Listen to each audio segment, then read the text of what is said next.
All right, welcome to Hoops Tonight here at The Volume. Happy Wednesday, everybody. Hope all of you guys are having a great week. We are continuing our player rankings today, moving into our top five, and the final player in our second tier superstar tier. Number 5, Anthony Edwards. Going to be doing a deep dive on him today. At the tail end of the show today, I'm going to go through every single player in this 5 through 14 group, the second tier of superstars. And for the younger guys, I want to talk about what I think their peak can be one day. And for the older guys, I want to talk about what their peak was. Look at the specific stretch of their career where they were playing the best basketball that they played and where they stacked up in the league at that point in time. Should be a fun little exercise at the tail end of the show. You guys know the drill. Before we get started, subscribe to the Hoops Tonight YouTube channel so you don't miss any more of our videos. Follow me on Twitter, _JasonLT, so you guys don't miss show announcements. Don't forget about our podcast feed, wherever you get your podcasts under Hoops Tonight. It's also super helpful if you leave a rating and a review on that front. Jackson's doing great work on our social media feeds, Twitter, Instagram, Facebook, and TikTok. Make sure you guys follow us there. And then last but not least, keep dropping mailbag questions in those YouTube comments. We'll get to them in our Friday mailbags over the course of the remainder of the offseason. All right, let's talk some basketball. So it's funny because I put Ant at number 5 last year, and that was probably, it was two things. It was the pick that I caught the most shit for, and I would argue it was one of the bigger mistakes that I made with that list. Again, the rankings are supposed to predict who will be the most valuable player in that coming season. And I thought Jason Tatum, in retrospect, after watching last year, pretty clearly was the 5th best player in the league last year. I thought Ant, in a lot of ways took a big leap and in many ways moved up the ladder, but in the postseason in particular, continued to show some of the flaws that you expect from a player his age, which we're going to do a lot of talking about today. But in retrospect, that was one of my bigger mistakes last year, was putting Ant up at 5. It should have been Jason Tatum. But as I look at this season, I landed with Ant at number 5. And I think it's the right spot for him in this coming season. He's the most reliable player in the league by a mile in terms of availability, which we'll talk about in a minute. He took a massive leap in both scoring volume and efficiency last year. He's in a phase of his career where we can expect substantial improvement year over year. And I think in particular, his struggles against Oklahoma City were very informative for him in his player development. Again, we're going to spend a good amount of time talking about that today. I think his playoff shortcomings are a little overstated because he's basically been amazing outside of the 2 Western Conference Final series. And he's basically just struggling with the highest levels of playoff basketball right now, which is pretty typical for a superstar in his early 20s, the way that Anthony Edwards is. So those shortcomings made it a close call for me with Steph, but I ended up landing on Ant at the number 5 spot, and I feel pretty good about it this year. I was a year too early with it last year, but I think this is where he falls in the league's hierarchy at this point in time. Let's look at last season in review. 79 games played for Anthony Edwards. He's played in 79 games 3 years in a row. He's played in at least 70 games every season of his career. This is a crazy stat. Here's a list of players who missed more games just last season than Anthony Edwards has missed in the last 3 seasons combined. Or excuse me, I am underselling this. Here's a list of players who missed more games last season, just last season, than Anthony Edwards has missed in his entire career. Luka Doncic, Tyrese Maxey, Paolo Banchero, LaMelo Ball, Anthony Davis, Kyrie Irving, Zion Williamson, Cam Thomas, Joel Embiid, John Morant, Brandon Ingram, Kawhi Leonard, Brandon Miller, Kristaps Porzingis, Lauri Markkanen, John Collins, Jalen Johnson, Jaden Ivey, DeJounte Murray, Emmanuel Quickley, Paul George, Jordan Clarkson, Jalen Suggs, Jared McCain, Jonathan Kuminga, Mark Williams, Chet Holmgren, Aaron Gordon, Jeremy Grant, DeAndre Ayton, Aaron Nesmith, Chris Middleton, and Herb Jones. Every single one of those dudes missed more games just last season than Anthony Edwards has missed in his entire career. And he's never missed a playoff game. So to put it very simply, he is by far the most dependable night-to-night superstar in the NBA right now. He reminds me of a young LeBron in the sense that you'll see him turn the shit out of his ankle and you'll be watching the TV thinking there's no way he's going to be good to keep playing. And then he's ripping through the defense to the rim 90 seconds later. It's a big upside for him on a list like this. We can talk about Anthony Edwards' ceiling, and we're certainly going to today. But he is by far the most likely player in the league to at least be at or near his ceiling every night from October to late May or June. And that's a big feather in his cap on a list like this. Ended up being the major differentiator for me, especially with that debate with Steph, who I think is a better basketball player in the small sample still to this day. His averages last year in 79 games, 28 points per game, 6 rebounds, and 5 assists with 1.8 stocks, 45% from the field, 40% from three, and 84% from the line. Massive increase in his three-point volume last year. One of the things that I did predict correctly with Ant last summer was that his newfound shooting stroke was real, and I predicted that he would shoot well that season, and he did. He just leaned into it almost comically so, with just the sheer amount of volume of three-point shots that he was putting up. He was one of the top 3 three-point shooters in the league last year. He was number 1 in makes. If you were to include shot quality, volume, efficiency, there were 3 guys who really separated themselves from the pack as three-point shooters last year: Steph Curry, Malik Beasley, and Anthony Edwards. I would argue that Steph was the most impressive three-point shooter last year, especially considering quality. I'd put Ant second and Malik Beasley third. So I thought Ant was the second most impressive three-point shooter in the entire NBA last year. It was a big leap forward for him in that very specific regard.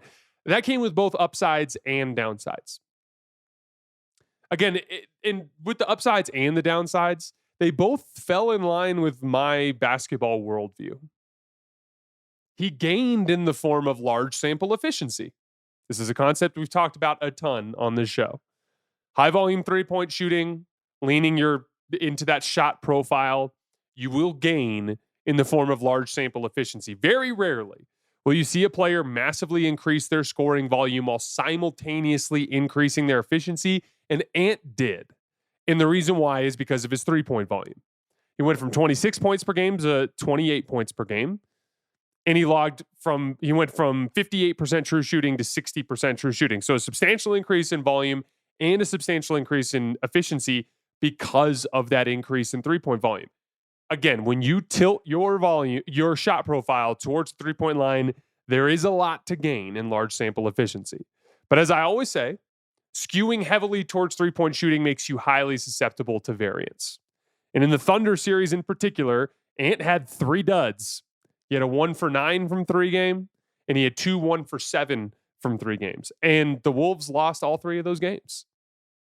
In fact, if you kind of zoomed out from the Wolves in their postseason run last year, there was a pretty clear correlation between his three-point shooting and his team winning. When he shot over 40% from 3 in the playoffs last year, they went 7-0. And when he shot below 30% from 3, they went 1 and 5, excuse me.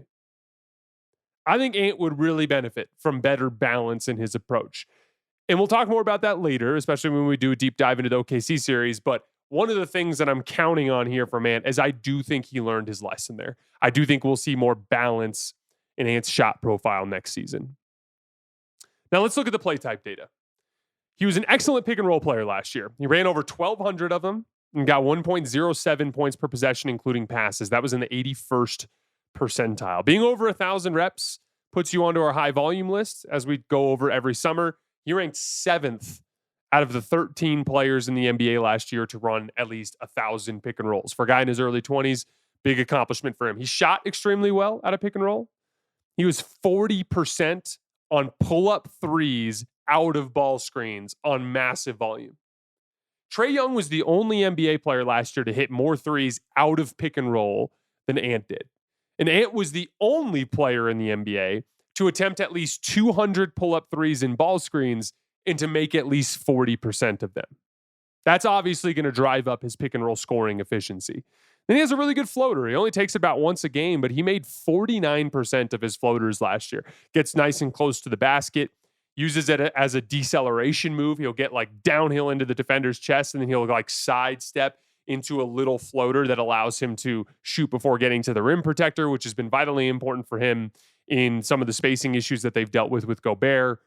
Really impressive scoring in the ball screen situations.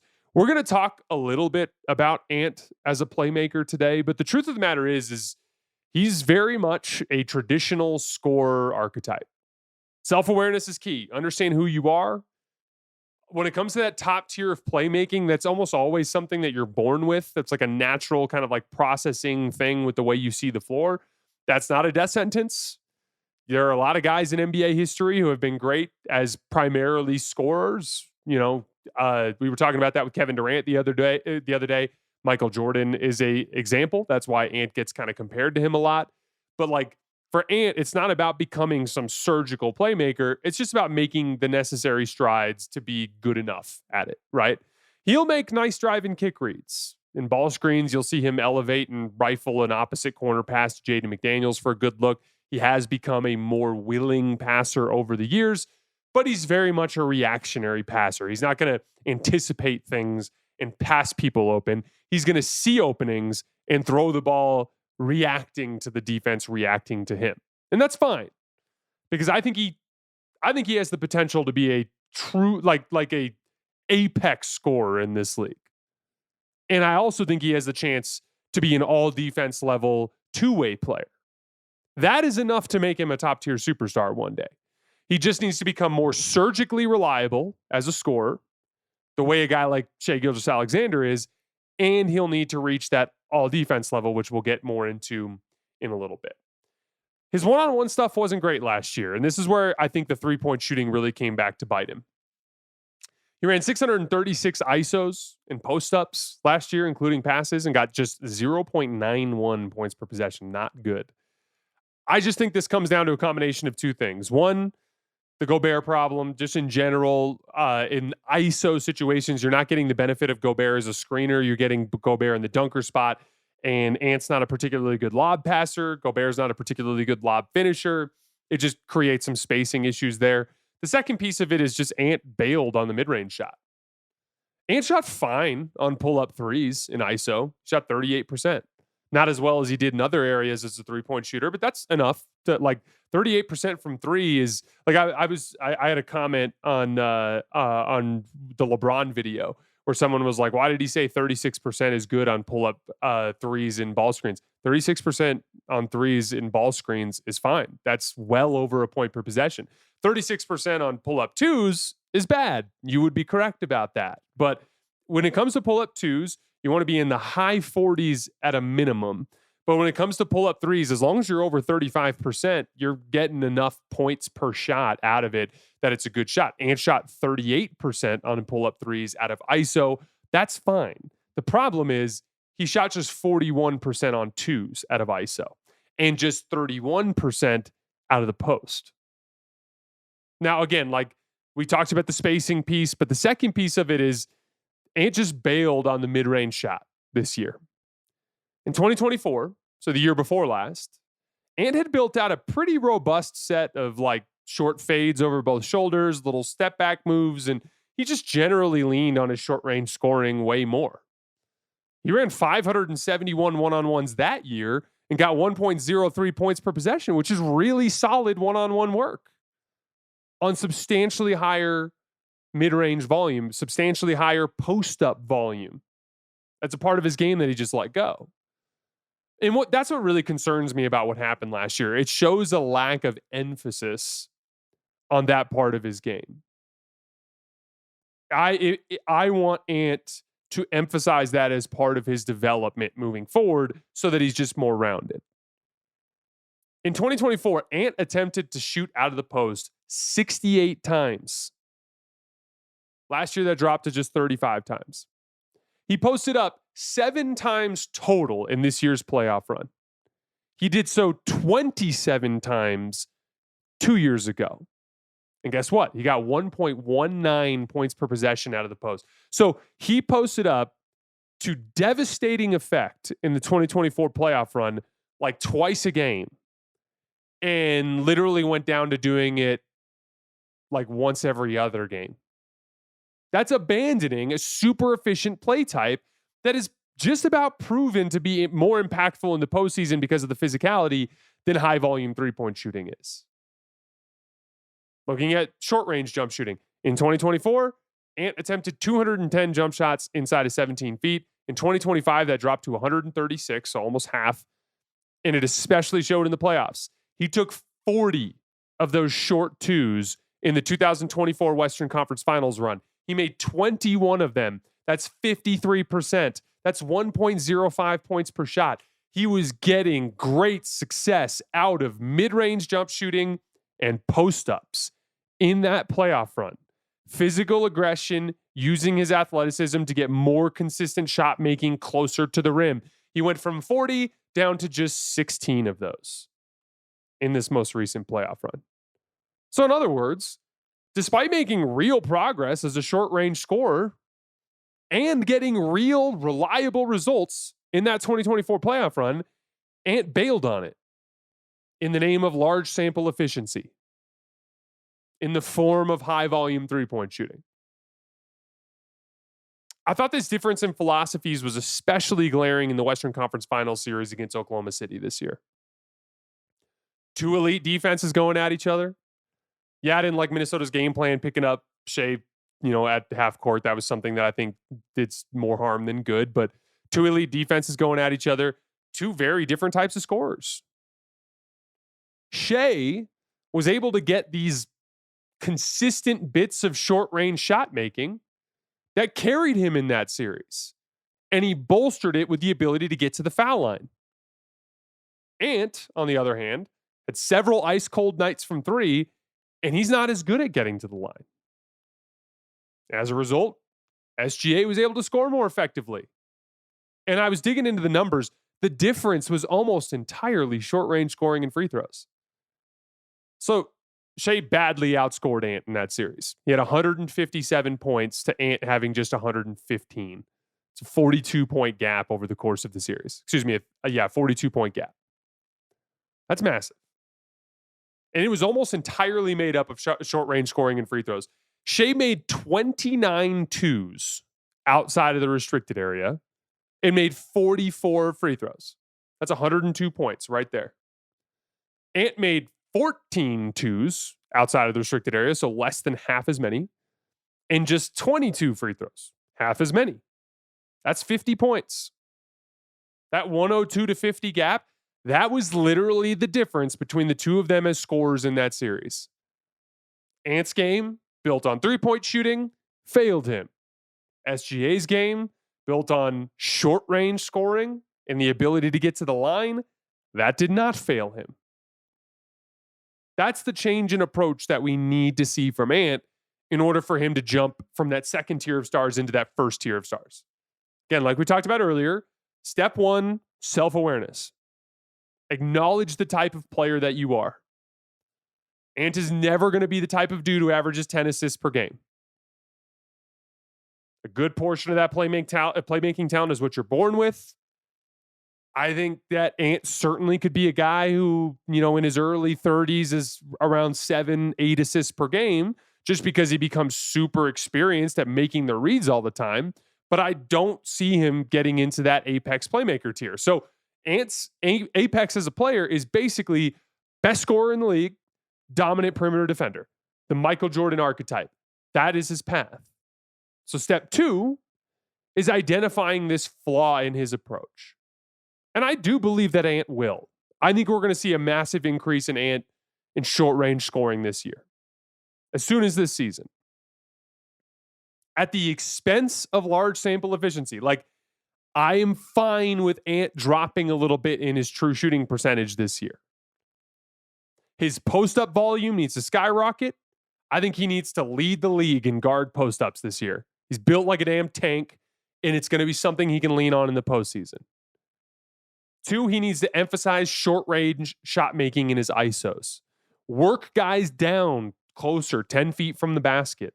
Build out those short step backs both directions. Turn around over your right shoulder. Turn around over your left shoulder. Maybe a left shoulder hook. The advanced footwork like step-throughs, things like that. Short-range scoring. And then lastly, the foul grifting. I may hate that shit. Ant strikes me as the type of dude who probably hates that shit too. But if he could figure out a way to get to the line maybe one more time per half, like maybe just adding pump fakes out of the post or taking some more aggressive driving angles to get into defenders' chests, forcing the ref to blow the whistle. But if he could find a way to get a couple extra free throw attempts per game, I think that would go a long way as well.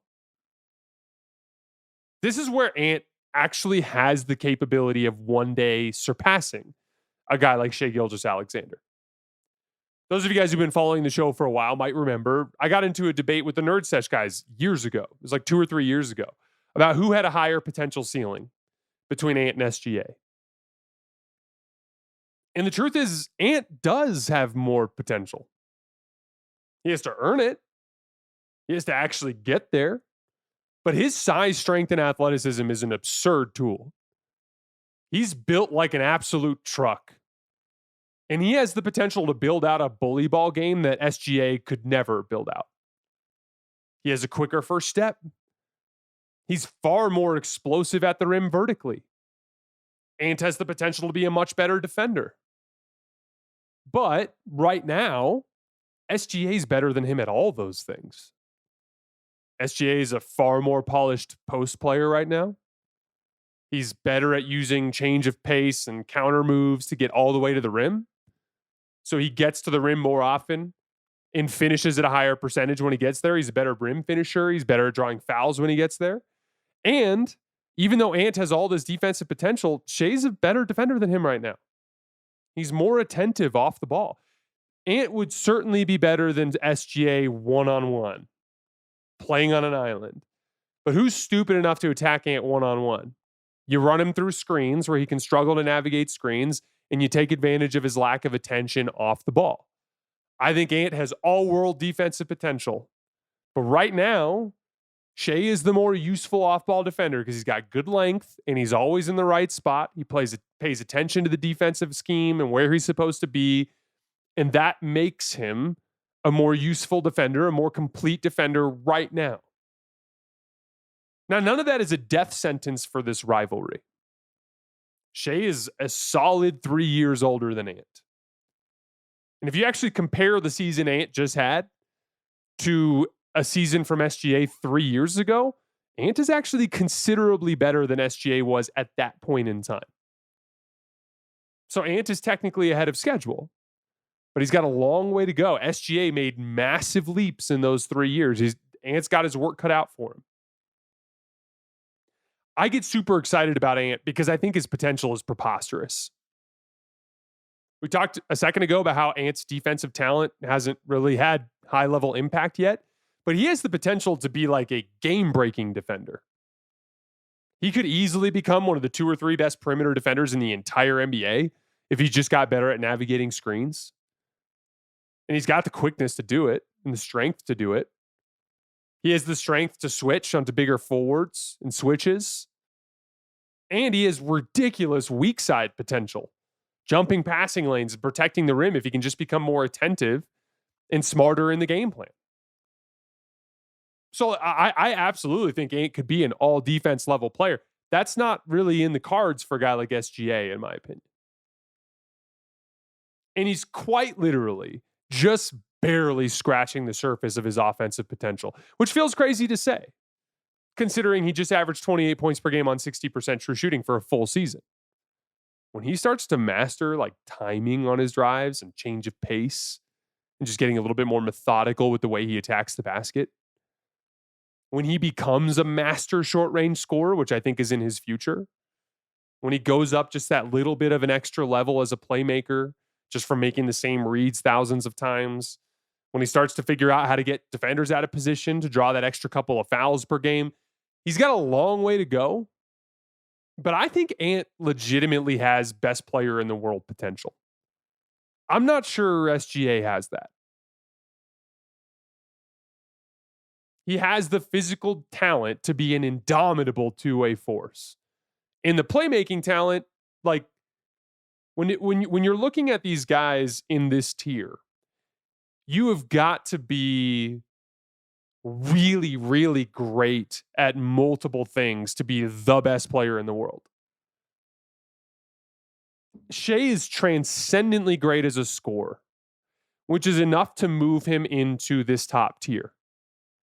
But he doesn't have the defensive talent to be like extremely good on the defensive end, and he doesn't have the playmaking talent to be extremely good as a playmaker. I think you need to check 2 of those boxes to enter into that conversation with like Jokic, who is a transcendently great scorer and a transcendently great playmaker. Ant has the ability to check multiple boxes one day. I think he could be a transcendently good scorer, and a transcendently good defender. That is the pathway to him becoming the best player in the world. I want to be very clear. I'm just talking about potential. I would argue it's more likely than not that Ant kind of ends up as just another guy in the top tier for the majority of his career. But that potential is there. It's going to take obsessive competitiveness, obsessive work behind the scenes, dedication and willingness to do the dirty work. But I do think Ant has all world potential, the ability to be remembered as one of the guys who took the title of the best player in the world at some point in time. Ant has the potential. In the meantime, I think number 5 is a safe bet for Ant in this coming season. He's going to play at least 75 games. He's going to average at least 28 points per game on at least 58% true shooting, assuming he cuts down on his three-point volume a little bit. I expect him to invest more in short-range scoring. I think he did learn his lesson after last year. And I don't think it would be a bad trade-off if he lost a little bit of that regular season efficiency, but he became a more reliable playoff scorer. And again, like everything, I'm grading him on a curve here when I talk about best player in the world. I mean, he's played 42 playoff games, made 2 Western Conference Finals run, and he is a career 27 points per game on 59% true shooting in the playoffs. That's the guy that we've all nitpicked into oblivion. Ant is in the unfortunate position of being a player in his early 20s who is consistently making deep playoff runs and consistently facing off with experienced superstars. And those dudes outplay him. This is causing everyone to hyper-focus on his flaws, when the reality is he's crushing it for a guy his age. In the meantime, I have him ranked at number 5, but I am really curious to see if he can actually capitalize on that all-world potential. All right, now that we're done with our second tier of superstars, I wanted to take some time to look back at this grouping, talk about what their absolute peaks were, or for the younger guys, what their actual peaks could be. We are extremely excited to announce our new presenting sponsor, Hard Rock Bet. Everyone knows and loves the Hard Rock hotels and casinos, and now you can use the top-rated Hard Rock Bet Sportsbook to place all of your bets all NFL season and beyond. Hard Rock Bet is the only legal sportsbook in the state of Florida and is also available in Arizona, Ohio, New Jersey, Indiana, Tennessee, Virginia, Illinois, and Colorado, with more states launching all the time. You can also play on Hard Rock Bet's online casino if you're in New Jersey. So from here on out, you're going to see us use betting lines from Hard Rock Bet, especially as we get into the NBA season. It'll be a big part of our coverage from there. And as we gear up for the NFL season, sign up for Hard Rock Bet and make a $5 bet, and you'll get $150 in bonus bets if you win. Head over to Hard Rock Bet and sign up and make your first deposit today. We're going to start at number 14 and work our way up the list. So number 14, Joel Embiid. I actually had a hard time with this one. I settled on the 2021 season. I understand that he won the MVP in 2023 and put up all those crazy scoring numbers, but that was a phase of his career where he was super banged up and he really struggled to get through seasons healthy, and he just wasn't very good when he would get to the playoffs every year all banged up. In 2021, that was really the only year where he played multiple playoff rounds and didn't experience any sort of substantial drop-off in his scoring or efficiency in the postseason compared to the regular season. In the 2021 regular season, Embiid averaged 29 points and 11 rebounds on 64% true shooting. In the playoffs, he averaged 28 points, 11 rebounds on 63% true shooting. He had some turnover issues, especially at the end of the Hawks series, but if you guys remember, that was the series where Ben Simmons just completely shit the bed. And they probably advance to the conference finals and have a great shot to win the title if they get a better performance out of Ben Simmons in that series. I think at that point in time, even including the playoffs, you would have to consider Embiid in that top 5. He was a consensus top 5 player at that point in time.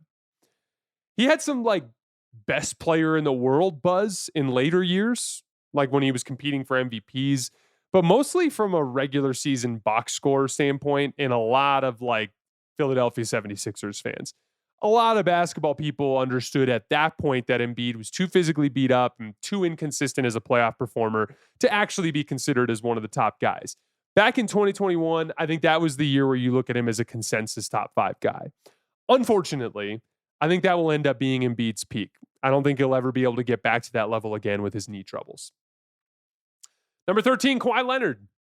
I think the answer to this one is pretty clearly 2019.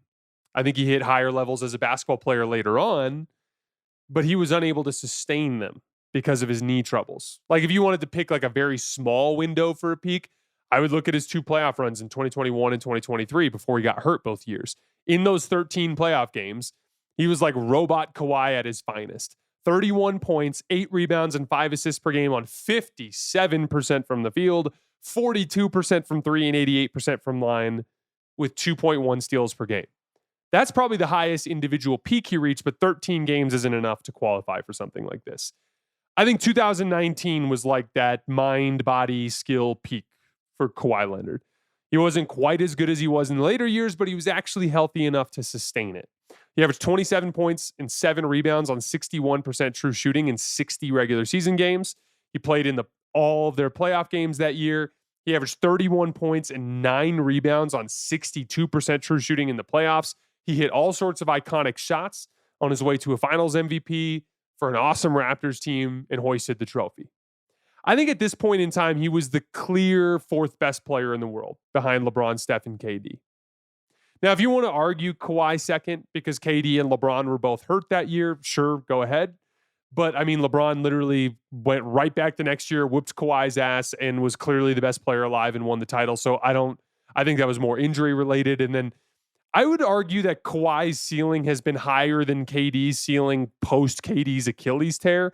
But I thought healthy KD in 2019 was still a better player than Kawhi Leonard at that point in time. So I think like Kawhi peaked as like the 4th best, everyone's healthy player in the world during that particular season. Number 12, Donovan Mitchell. I think we're actually at Donovan Mitchell's peak right now. More or less the peak of his mind-body skill connection like we talked about earlier. He might not be putting up the same numbers he did in 2023, but I think he's a much better game manager now, and he's a better defender now than he was there towards the end with the Jazz. And he just put together a monster playoff run this last season. I do think this is the highest Donovan Mitchell will ever get. I'm not going to say that he can't move up. I just don't necessarily think he will. He relies very heavily on his athletic advantages at this point in his career, but he's about to turn 29 years old. I think he may plateau here for a couple of years, but I would be surprised if he ever moved up substantially. Like, I'd be surprised if we were ever talking about Donovan Mitchell as the 5th best player in the world. I think this is more or less the peak for him. But don't get hung up on the number 12 thing. Like, the league is super deep with talent. The bottom line is this year, I considered him to be on the same level as the second tier superstars in this league, which I think is an amazing accomplishment, especially for a guy who was a 13th pick. Number 11, Kevin Durant. I think his peak was 2018. The numbers weren't super impressive because of the fact that he was playing on the most talented roster ever assembled, but they were impressive nonetheless. 26 points, 7 rebounds, and 5 assists on 64% true shooting. A career-high 1.8 blocks per game that year. In the playoff run, 29, 8, and 5 on 61% true shooting, culminating in what I thought was the best game he ever played. In one of the best individual games I've ever seen any NBA player in the history of the league. Game 3 of the NBA Finals against the Cleveland Cavaliers. That was a game, if you guys remember, Steph and Clay both went completely ice cold and basically no-showed the game. And KD went for 43 points, 13 rebounds, and 7 assists on 15 for 23 from the field and 6 for 9 from 3. And the box score doesn't really tell the full story. I thought he was masterful from start to finish. I thought he completely controlled the flow of the game. He hit the dagger over LeBron to end that game from like 27 feet away from the basket. That was KD's peak, in my opinion. Now, the question is, where did KD rank at this point in time?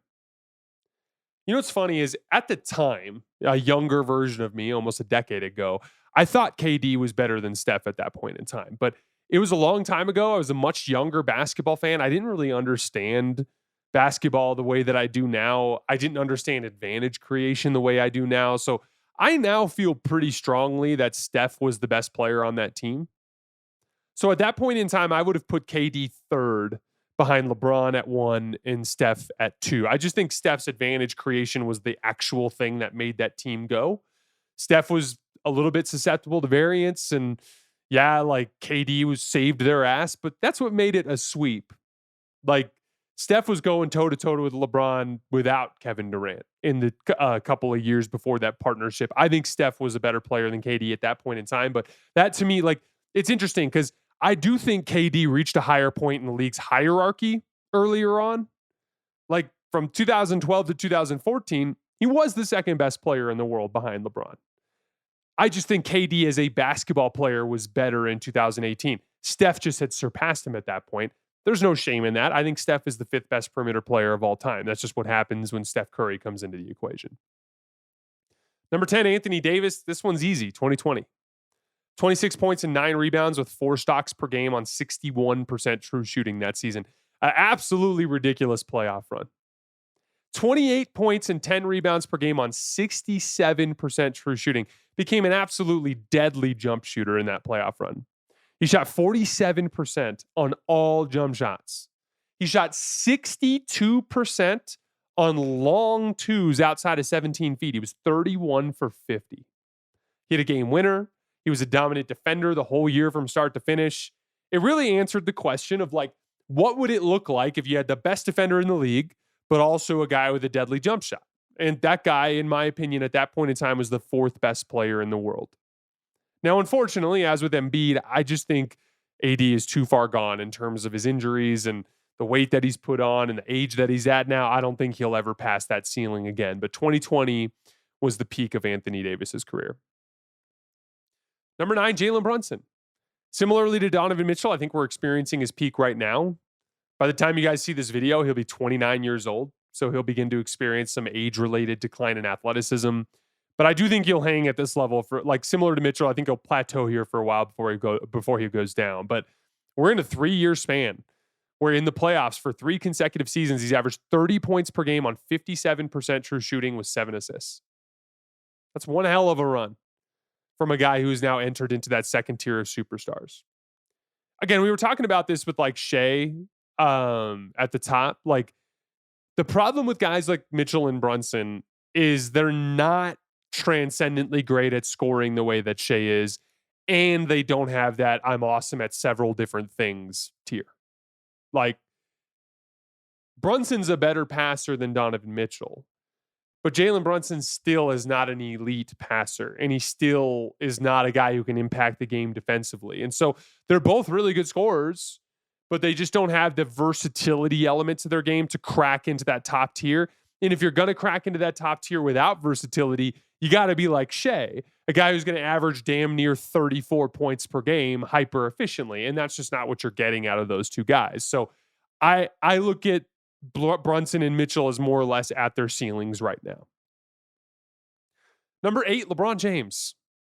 Peak for me with LeBron was 2018. It was unfortunately one of the worst rosters he ever played on, but he still managed to drag them to the finals. He averaged 28 points, 9 rebounds, and 9 assists on 62% true shooting that year. Went up a massive level in the playoffs. One of the best individual playoff runs you will ever see in the history of the NBA. He averaged 34 points, 9 rebounds, and 9 assists without a dip in efficiency, stayed at 62% true shooting. He coasted on defense in the regular season, but he was great on that end. In the playoffs, he had 8 40-point games in that postseason run. He hung 50 on the Warriors in the finals. He hit multiple buzzer-beating game winners. He won multiple series as the underdog. To put it very simply, not only was LeBron the best player in the league in 2018, I think 2018 LeBron is the best basketball player to ever play in the NBA. Number 7, Victor Wembanyama. Obviously not too much to dig into here. Last season was his peak. Not hard to see why. It was his second season. Obviously predictable leaps across the board. The question is, what will Wemby's peak be? And the answer is, I think he will be the best player in the world someday. I talked about Ant today and how he had the potential to one day become the best player in the world, but it's far from a guarantee with Ant. I actually think it's a safer bet with Ant that he cracks the top tier of superstars, but never actually claims the top spot. I personally would be surprised if Wemby never actually took the top spot in the NBA. He's already the best defensive player in the world. He's very likely to get even better on that end in the coming years as he gets better at reading and reacting to modern NBA offenses. Like, I think he's already the best defender in the NBA. I think he'll become far, far, far, far, far and away the best defender in the NBA in time. But I also think it's almost a certainty that he'll eventually average 30 points per game on 62% true shooting or so, probably in the next like 2 or 3 years. So like I think it would require an injury or for Wemby to like just straight up not figure a lot of basic shit out for him to not eventually become the consensus top player in the world. 2 more. Number 6, Steph Curry. I think his peak stretched from the end of the regular season in 2021 to the time he hoisted the trophy in the 2022 finals.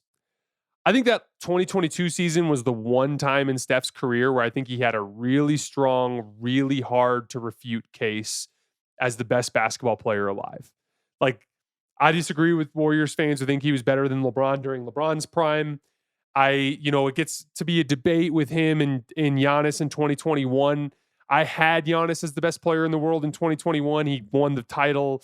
Kind of feels like you have to give it to him there. Jokic, I think, snatched it for good starting in 2023.